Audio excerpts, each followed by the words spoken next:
بسم اللہ الرحمن الرحیم۔ حضرت ابو ہریرہ بیان کرتے ہیں، رسول اللہ صلی اللہ علیہ وسلم نے فرمایا، اللہ تعالیٰ فرماتا ہے، ابن آدم نے میری تکذیب کی، حالانکہ یہ اس کے لیے مناسب نہیں، اور اس نے مجھے برا بلا کہا، حالانکہ یہ اس کے لائق نہیں تھا۔ رہا اس کا مجھے جھٹلانا، تو وہ اس کا یہ کہنا ہے کہ وہ مجھے دوبارہ پیدا نہیں کرے گا جیسے اس نے شروع میں مجھے پیدا کیا تھا، حالانکہ پہلی بار پیدا کرنا میرے لیے دوبارہ پیدا کرنے سے زیادہ آسان نہیں۔ اور رہا اس کا مجھے برا بلا کہنا، تو وہ اس کا یہ کہنا ہے اللہ کی اولاد ہے، حالانکہ میں یکتا بے نیاز ہوں، جس کی اولاد ہے نہ والدین اور نہ کوئی میرا ہمسر ہے۔ رواہ البخاری۔ حدیث نمبر 21۔ حضرت ابن عباس نے مروی حدیث میں ہے، اور رہا اس کا مجھے گالی دینا، تو وہ اس کا یہ کہنا ہے میری اولاد ہے، حالانکہ میں اس سے پاک ہوں کہ میری بیوی ہو یا میری اولاد ہو۔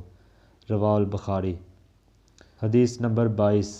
حضرت ابو ہریرہ بیان کرتے ہیں، رسول اللہ صلی اللہ علیہ وسلم نے فرمایا، اللہ تعالیٰ نے فرمایا، ابن آدم زمانے کو گالی دینے کے باعث مجھے تکلیف پہنچاتا ہے، حالانکہ میں زمانہ ہوں، تمام معاملات میرے ہاتھ میں ہیں، میں ہی دن رات کو بدلتا ہوں۔ متفق علیہ۔ حدیث نمبر 23۔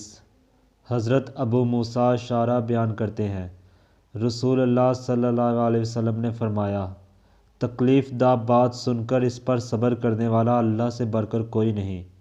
وہ اس کے لیے اولاد کا دعویٰ کرتے ہیں، لیکن وہ پھر بھی ان سے درگزر کرتا ہے اور انہیں رزق بہم پہنچاتا ہے۔ متفق علیہ۔ حدیث نمبر 24۔ حضرت معاذ رضی اللہ عنہ بیان کرتے ہیں، میں نبی صلی اللہ علیہ وسلم کے پیچھے گدھے پر سوار تھا، میرے اور آپ کے درمیان صرف پالان کی ایک لکڑی تھی۔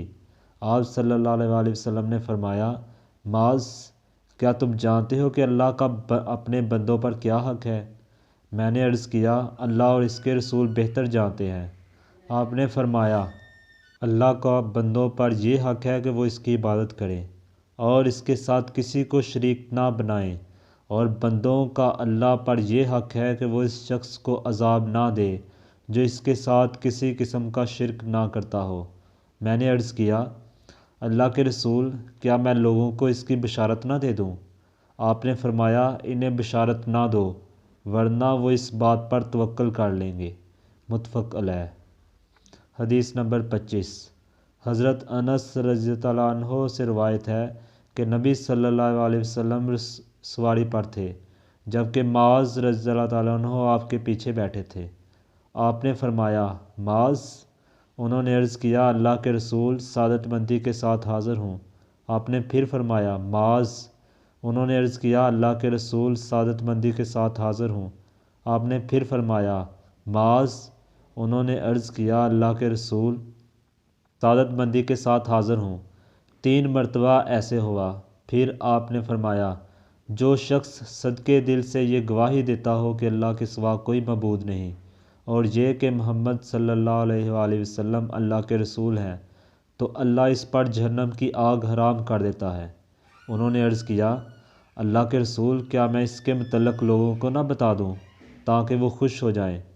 آپ نے فرمایا، تب تو وہ توکل کر لیں گے۔ پھر معاذ نے گناہ سے بچنے کے لیے اپنی موت کے قریب اس کے متعلق بتایا۔ صدق اللہ العظیم۔